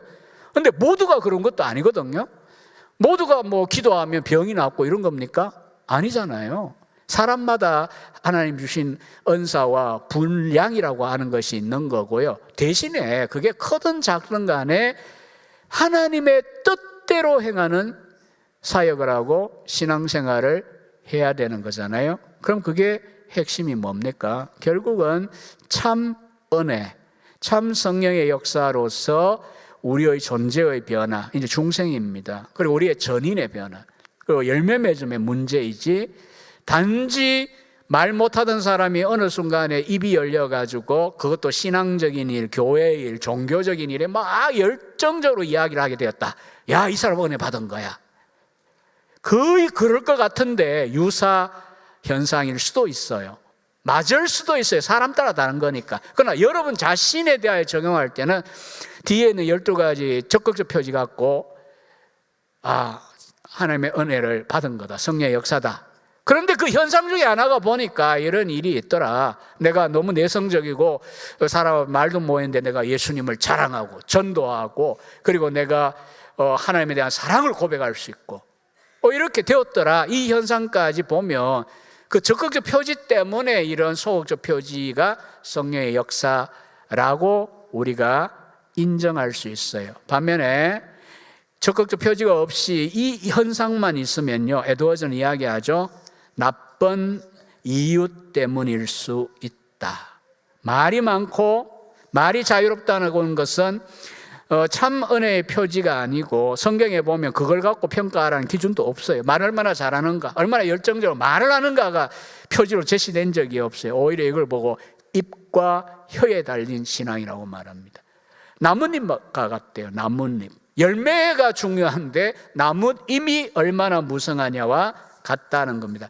하지만 어쨌든 진정한 은혜를 받아도 우리가 이 성령의 역사로 당연히 마음에 우리에게 쌓인 것을 외적으로 열정적으로 표현하는 건 맞아요. 그런 현상이 나타나기도 합니다. 그러나 그것만으로 평가할 수는 없다는 거고요. 네 번째는 감정이, 어펙션이 내가 이런 감정은 내가 만든 적이 없다. 내가 고안한 것도 아니고 밖에서부터 온 거야. 그래서 이제 여기에 반복파는 그러겠죠. 성령은 그렇게 일 안 해. 성령은 안에서 우리의 내면에 분간이 되지 않게 그렇게 우리의 지성과 우리의 양심과 영혼과 긴밀하게 연합해서 표가 안 나게 일하시지, 조용조용하고 정숙하신 분이지 그렇게 과격하게 바깥에서부터 감정을 아니야 이렇게 말하기도 하는데 이것도 경계를 하고요. 열광주의자들은 이런 이제 자기 안에 놀라운 경험을 했을 때 이게 내가 만든 게 아니고 그러면 누가 한 거냐? 밖에서 주신 은혜야. 이렇게 이야기하는 그것도 문제란 거예요. 왜냐하면 그게 안전한 표지가 아니라고 하는 것입니다. 앞서 이야기한 것처럼 여기에 이제 후반부에 두어져 그 이야기합니다. 사람의 영혼에는 영향을 미치는 존재가 단순히 성령만이 아니에요. 사탄도 영향을 미쳐요. 그 다음에 우리 자신의 기질적인 문제가 있다 그랬잖아요. 어떤 분들은 손을 딱 대면 그냥 나자빠질 수 있는 사람도 있지만 어떤 분들은 기질상 웬간해가지고는 그런 집회에서 안 넘어지는 사람이 있어요. 아까 이야기한 대로. 반면에 어떤 사람은 그 집회 인도자가 손이 다가가기도 전에 이러면 그냥 넘어지는 사람이 있어요. 제가 남미 집회하는 걸 저는 서양어를 유럽에서 공부도 했기 때문에 여러 가지 했지만 제가 스페인어나 포르투갈어하고는 전혀 친할 수가 없어요. 남미는 다 그 언어잖아요. 주로 스페인어. 뭐 말인지는 모르겠는데 이 목회자가 이 슈터의 윗옷을 벗어가지고 한번 샥 하는데 추풍 낙엽처럼 교인들이 뒤로 다 나져빠져 버리는 거예요. 와, 뭐지 저거? 성령이 그렇게 일하는 걸 좋아하시나요? 그래서 기절하고 어떤 마음에 깊은 평화를 얻었다.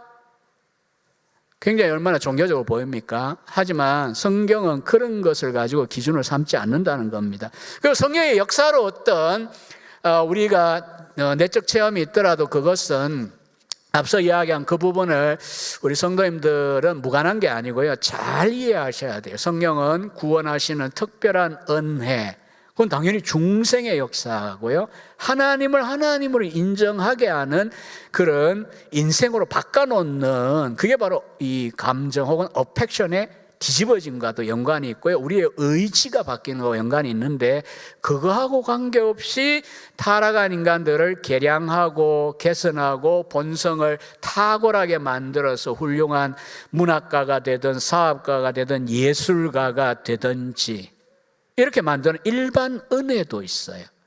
그래서 우리가 전적 타락이라면서 저 비신자, 저 이방인의 저 덕은 뭐라고 말할 거야? 이렇게 물으면 칼빈의 기독교학령 2권에서 이미 칼빈 선생이 그 이야기를 한 거예요. 그는 하나님의 영의 일반적인 역사이다.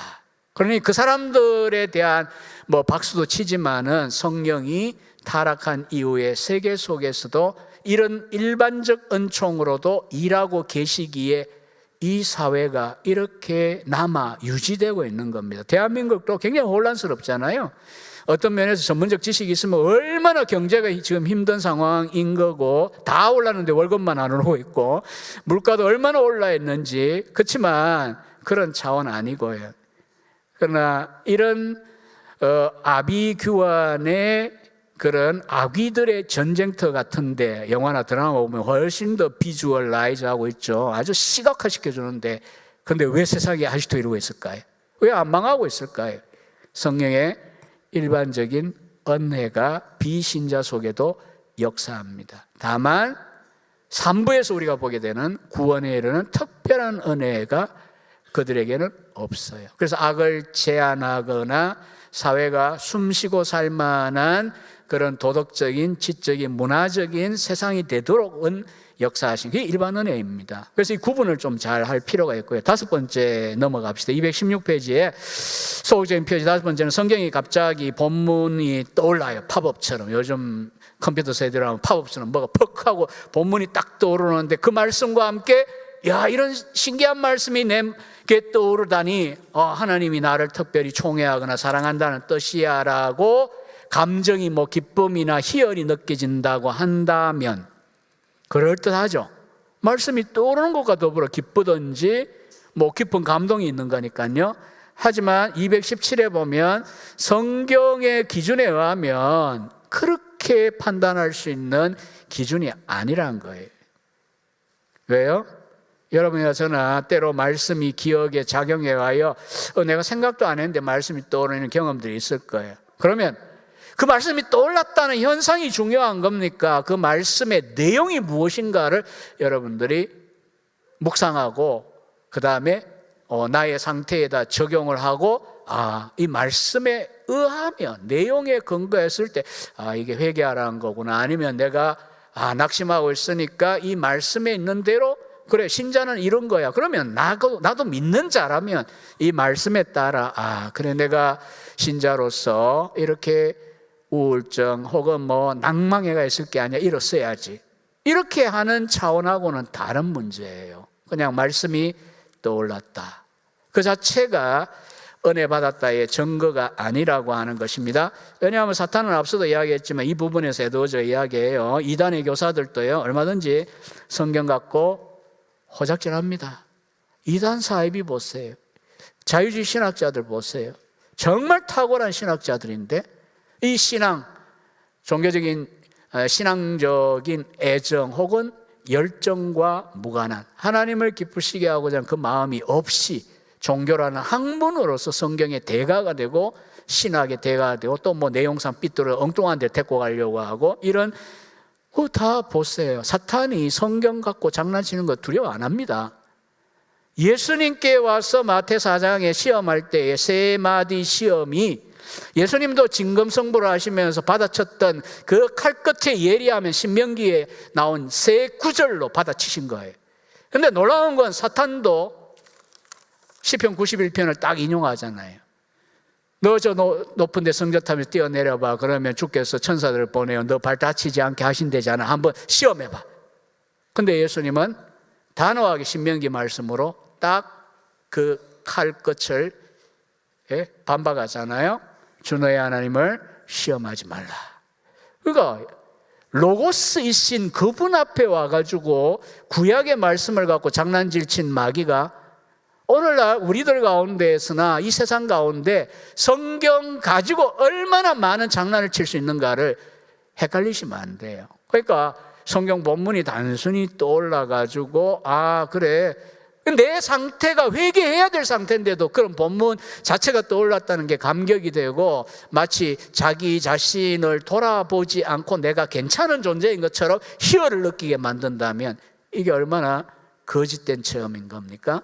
자, 6번째는 조금 번역이 조금 이제 잘 읽어야 됩니다. 221페이지. 사람들이 체험하는 감정에서 사랑이 나타난다는 것 자체. 사랑이 왜 어땠어? 사랑이 220일에 있는 대로 사랑만큼 중요한 게 어딨나요? 고전 13장을 반영한 건데 뭐 어떤 예언, 기적 이런 것보다도 사랑이 우리의 믿음의 생명이고 본질이고 요체이지 않습니까? 문제는 사랑이 나타난다라고 하는 이 번역된 용어가요, 뭐냐 하면 사랑인 것처럼 보이는 현상입니다. 사랑인 것처럼 보이는. 여러분, 우리끼리도 때로는 사랑하는 것처럼 말하고 사랑하는 것처럼 느끼게 만들 수 있다는 거 경험하지 않습니까? 속은 그냥 속은 엉망인데 겉으로는 우리가 웃으면서 축복을 하고, 그러다 보니까 아마 저는 목사로서도 좀 따뜻하지 못한 면을 많이 가졌나 봐요. 왜냐하면 있는 그대로 말을 저는 해야 되는 게 직성에 풀리니까 성도의 믿음이 좋습니다, 단 한 번도 그 이야기를 해준 적이 없는 것 같아요. 좀 나쁜 목사죠. 왜냐하면 너무 고지고대로 믿으니까.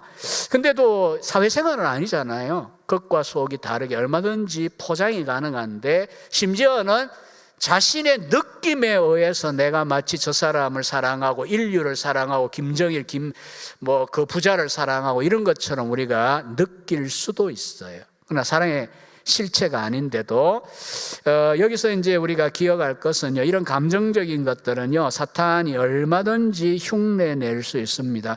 여러분, 돌이나 이런 나뭇잎을 짝퉁이나 카운터피처를 만들지 않습니다. 진짜 중요하고 비싸고 귀한 것들을 짝퉁을 남대문인지 동대문인지 어디 가면 많이 판대면 있어요. 그런데 중요한 거 그러지, 마찬가지로 영적인 것도요 모조품이 없는 게 없습니다. 이 영적 세계에서 사탄이 만들지 못하는 게 거의 없어요. 거짓 겸손, 거짓 감사 얼마든지 만들어요. 그리고 거짓 사랑도 만들어요. 그래서 사랑인 것처럼 보일 수 있는 일들도 얼마든지 있다라고 하는 겁니다. 그리고 성경에 보면 사랑이 시걸이라 예수님 말씀, 그러면 진짜 사랑이 아닌 거 아니냐 이거죠. 에드워즈 입장의 해석이 그래요. 때로는 약간 갸우뚱한 부분들도 있긴 한데 해석이, 아니면 에베소 6장 24절에도 보면 변함없이 그리스도를 사랑하는 자였는데, 이게 영어로 incorruption이에요. 부패함이 없이. 그러니까 부패하는 사랑도 있지 않냐, 썩어질 수 있는 사랑도 있지 않냐, 그런 이야기고요. 그리고 이 감정적인 이런 표현들은 그 마지막 부분에 보면 자기 외할아버지죠, 솔로몬 스토다드 목사를 인용해 가지고 하는 말이 구원에 이르게 하는 감정보다 이런 유사 감정이 훨씬 더 강렬하게 임할 수도 있다는 것. 미묘한 부분들입니다. 7번째는 여러 가지 감정을 동시에 체험한다는 겁니다. 여러 가지 감정이라는 건 기쁨, 슬픔, 분, 미움, 등등, 열심, 다양한 것들이죠. 이게 참일 수도 있지만 가짜 모조품들도 다 있다라고 하는 겁니다. 이게 사탄이 한 가지를 만들어내는데, 예컨대 거짓 사랑을 주면서 진짜 사랑으로 헷갈리게 만드는, 오늘날 아마 영상에서 말해지는 수많은 세상적인 사랑들을 보시면 감상이죠. 그냥 호르몬의 작용에 불과한 것들을 사랑인 것처럼 젊을 때는 속기도 하고, 다 그렇다는 게 아니고요, 정말 환난을 이겨내면서 참사랑이지 않은 감상적인 사랑들은 많잖아요. 그런데 굉장히 화려하게 그려질 수 있잖아요. 하물며 나머지 감정들도 사탄은 얼마든지 위조할 수 있다고 하는 거. 심하면 마지막 지나가겠습니다. 7번째 보시고 여러 가지 감정이 나타나는 건 큰 증거가 아니에요. 그 다음에 8번째는 우리가 이제 신앙 안에서 부흥의 시대에 보면 죄에 대한 각성, 또 양심의 각성, 내가 죄인이구나 이렇게 깨닫는 이와 같은 상태가 있고, 바닥에까지 자기가 딱 낮아지면서 나는 내 자신을 구원할 수가 없네, 나는 지옥 가도 마땅해, 이렇게 이제 보통은 우리가 경험을 하잖아요. 내가 얼마나 죄인인가 하는 경험. 그리고 그게 너무 심하면 밤잠 못 자고 며칠씩, 어떤 사람은 심하면 몇 달씩 양심의 고통을 느낄 수 있거든요. 내게 구원의 길이 내 안에 없구나, 내가 잘난 줄 알았는데 잘나지 않았구나. 그러다가 이제 그리스도를 믿으면 구원을 받는다, 보편적 초대거든요. 사실 그렇잖아요. 아무개는 이렇게 성경은 기록 안 돼 있거든요. 누구든지 그리스도를 믿으면 마음으로 믿어 의에 이르고 입으로 시인하여 구원에 이르노니, 로마 10장 10절 11절 이런 거잖아요. 그럼 거기에 내가 믿는다라고 하는 믿으면 그 보편적 초대에 우리는 해당되는 거거든요. 그래서 각자 우리 여기에 들어온 거잖아요. 어느 정도는 이런 이제 순서이긴 한데, 특히 이제 부흥의 시대에 보면 사탄이 율법적인 공포를 조장을 많이 했어요. 공포, 지옥에 대한 두려움을 가진다, 뭐 이런 게, 공포가, 테러가 죄에 대한 깨달음의 본질이 아니거든요. 거기에 236에 보면요, 이렇게 이야기했어요. 에드워즈, 성령의 영향에 의한 죄의 확신이라면, 내가 정말 성령에 의하여 죄에 대하여 강력한 깨달음, 각성, 회개, 통회, 자복이라면 어떤 요소가 들어가야 되냐 하면, 자기의 마음과 삶이 얼마나 죄악된가. 단순한 두려움과 공포가 아니에요.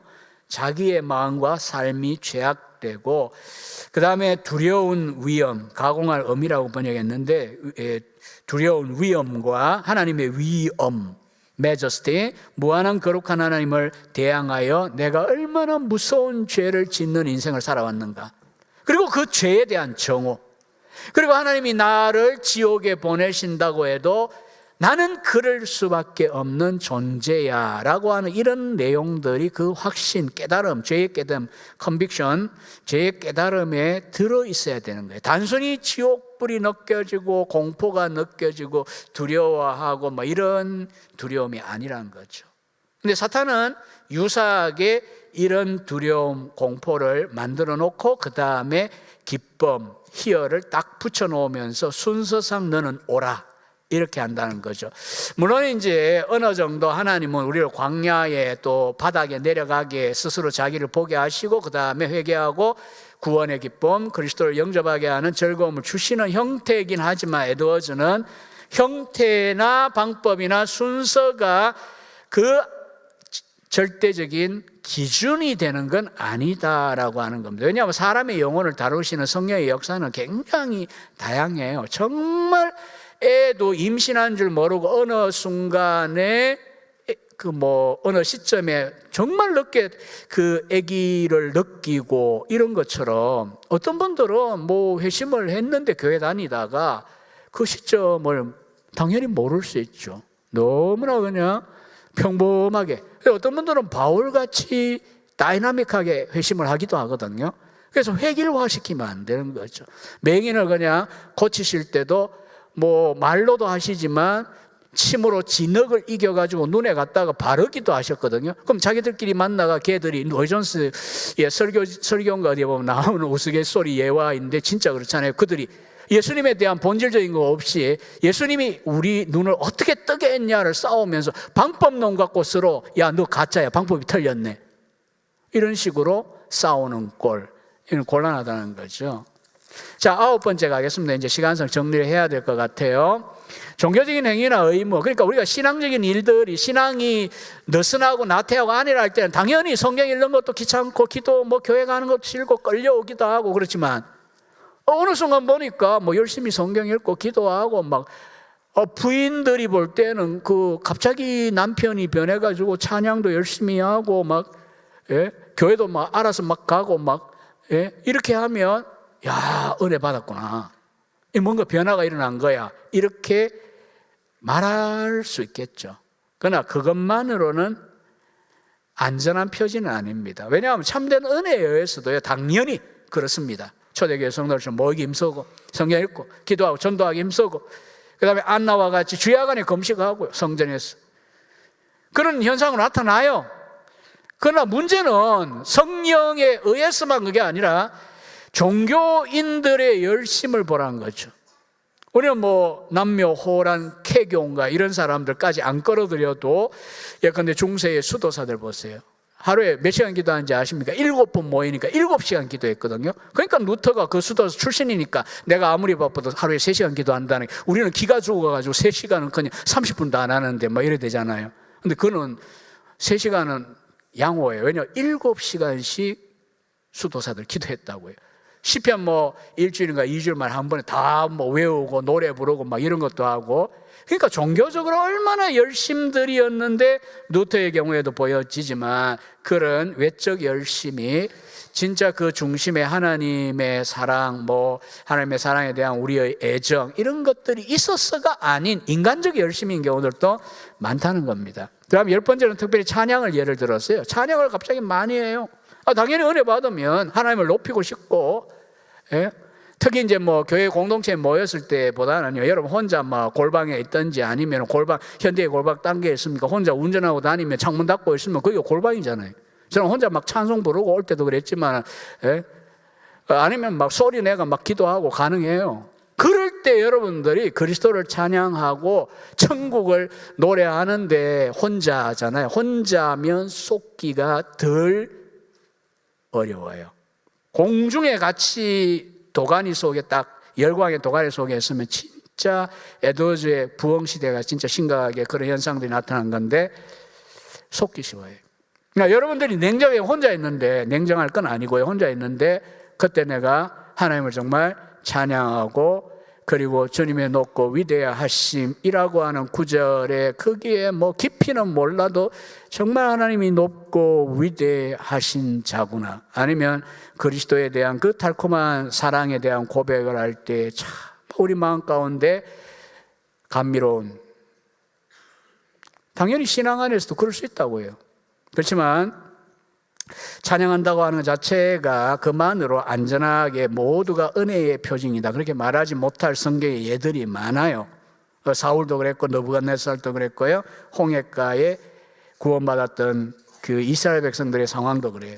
그다음에 마지막 11번째 12번째는 뭐냐 하면 구원의 확신 문제예요. 11번은 자기가 영적으로 건강한 상태에 있다라고 자기 확신하는 거예요.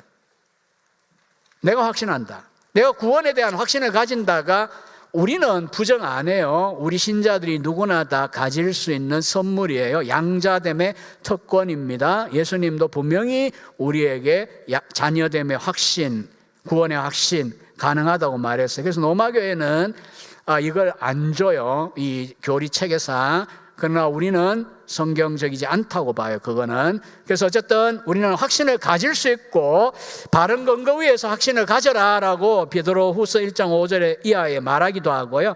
고린도 13장 5절 같은 경우에 특히 심각하지 않습니까? 자기를 살펴 그리스도가 자기 안에 있는지 알지 못하느냐, 모르면 버린 자다. 누구든지 자기가 자기를 살피라 그러잖아요. 그래서 확신을 가진다가 이게 나쁘거나 비성경적이지는 않아요. 다만 윗선자의 확신과 참신자의 확신은 구분해야 됩니다. 그래서 그 11번째 표지 후반부에 보면 윗선자의 확신입니다. 너무너무 확신하는 바리새인들. 그런데 그 윗선적 확신은요, 마귀도 손대지 않습니다. 왜냐하면 잘못된 착각과 잘못된 근거 위에 강력하게 확신하고요, 자기 반성이 없어요. 나는 안전해, 나는 확실해. 참 신앙의 확신은, 여러분의 구원의 확신이 그래요. 정말 이 땅 위에 내가 올 때 믿음 보겠냐, 이런 말씀들을 읽다가도 한 번씩은 자기를 돌아봅니다. 내가 참 믿음을 가지고 있는가, 아니면 지금 나태하고 안일한가. 겸손함이 있다고요. 그리고 이게 얼마나 우리가 이 땅 위에 있는 동안 불완전하고 교만해서 나는 괜찮아 이럴 수 없는 존재인가를 알고 있거든요. 그래서 오히려 이 위선적인 확신과 참된 신자들의 확신을 우리는 구분할 필요가 있다는 거고요. 자, 이제 마지막 12번째 표지는요, 남들이 볼 때 정말 저 정도의 신앙생활, 교회생활 하는 거 보면 진짜 신자 아니냐 이렇게 우리들은 말을 많이 하잖아요. 저 같은 사람은 좀 인색해가지고 그냥 본 듯 안 본 듯 말도 잘 안 해주고 칭찬도 잘 안 해주고 문제였긴 한데, 우리는 일상적으로는 칭찬을 너무 잘해요. 그러나 칭찬하는 건 좋은데요, 왜 우리는 눈에 보이는 걸 갖고 말할 수밖에 없으니까, 내면을 보는 게 아니니까 우리가 투시 은사가 있는 거 아닙니다. 그러나 이제 자신이 그런 칭찬을 들을 때에 여러분들은 어떻게 해야 되는 겁니까? 예컨대 훌륭한 설교자입니다, 훌륭한 정말 존경합니다, 이런 표현들 이제 여러분들이 뭐 중직을 하고 목회를 하고 이러다 보면 듣기도 할 거 아니에요. 또 뭐 여러 사람들이 여러분을 향해 칭찬을 하고 막 훌륭하다 그러고. 박윤선 목사님이 88년에 84세 3세 만으로 한 83세 되겠죠? 돌아가셨는데, 이분이 정말 사람들하고 대화하다가도 틈만 나면 그냥 눈 감고 기도했던 분이거든요. 합동신학교, 총신 있다 합동신학교 설립하신 목사님 수원에 정말 사진만 봐도 얼굴이 빛이 나요. 저는 뵌 적은 없고요. 그런데 이분이 마지막에 이제 그런 고백을 했어요. 나는 사람들이 내가 기도를 많이 한다라고 하는 칭찬을 즐겼다, 때때로. 보세요. 그렇게 훌륭한 83년 된 죄악 덩어리입니다. 이런 고백하시면서 병상에서 마지막에 그러셨던 분인데도 때로 그 마음 가운데 그런 유혹이 있는 거예요. 우리가 마땅히 격려하고 칭찬하고 성경의 기준에 볼 때 어떤 특징들을 보고 믿음이 잘하고 있고 잘하고 있고 격려가 해야죠. 칭찬도 해야죠. 뭐 내가 속을 모르니 그 사람을 좋게 봐주고 좋게 칭찬해야죠. 그건 하나님 우리에게 요구하시는 바예요. 그러나 역으로 우리는 그런 이야기들을 들을 때 욕먹는 것보다는 낫겠죠. 신자가 뭐 걷다오냐, 이런 목사가 그래 돼, 이렇게 욕먹는 것보다 나은 건 맞는데, 그렇기 때문에 나는 안전해. 난 신앙생활 잘하고 있는 거야. 뭐 흔히 하는 말로 부인이 칭찬하고 남편이 칭찬하면 좋은 신앙이라고 그러잖아요. 제가 경험상도 그래요. 성화의 마지막 싸움터는 부부입니다. 개인적으로 성화 다 된 것 같다가도 결혼하고 부부로 지내보면 다 바닥이 드러나게 되어 있습니다. 아직 경험 못한 분들은 신혼인가 보죠. 하여간 뭐 가장 중요한 가족들이 칭찬을 해요. 우리 믿음으로. 야, 정말 아버지 어머니 같은 신앙이면, 예, 틀리지 않을 수도 있어요. 그 칭찬이 내 안에 있는 신앙의 내용과. 그러나 그 이야기 앞에 우리 자신은 그러니 내가 안전해라고 착각하지 마시라고요. 심지어 이제 그렇게 따지면 목사님이나 굉장히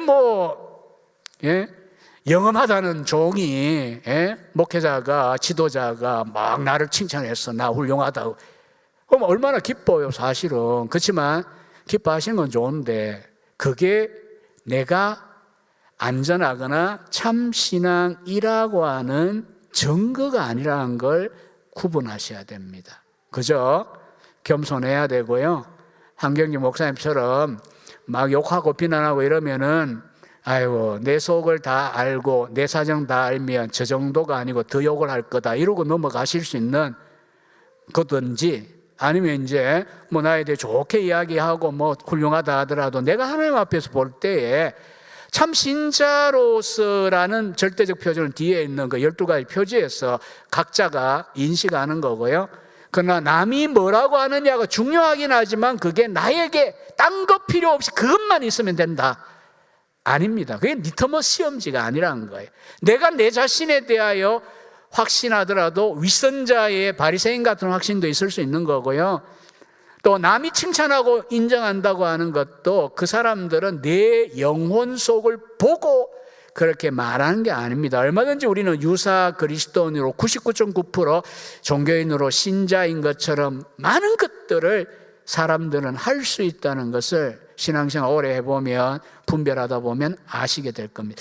그렇다고 해서 이제 우리가 이제 뭐 이런 이야기들 때문에 이런 현상들 자체가 전부 나쁜 거다, 이렇게 말하는 게 아닙니다. 다만 안전하고 절대적인 표지인 건 아니다. 성령의 역사와 함께 어떤 것도 드러나기도 하고 마귀도 흉내낼 수 있는 거고, 이렇게 이해하시면 되겠고요. 이제 내일부터 90분 3번인데 뭐 많지 않습니다. 여러분은 굉장히 길게 보이겠지만 어쨌든 최대한 제가 여러분들과 함께 이 절대적이라기보다는 본질적인 표지 12가지를 차근차근히 볼 텐데, 다만 내일 이제 1에서 4를 다룰 텐데 분량도 그렇지만 내용이 중요하고요. 굉장히 좀 어려워요. 그래도 1번, 2번, 특히 1번 표지를 잘 납득을 아니면 머릿속에 줄거리라도 잡아가지고 오셔야 조금 낫지 않을까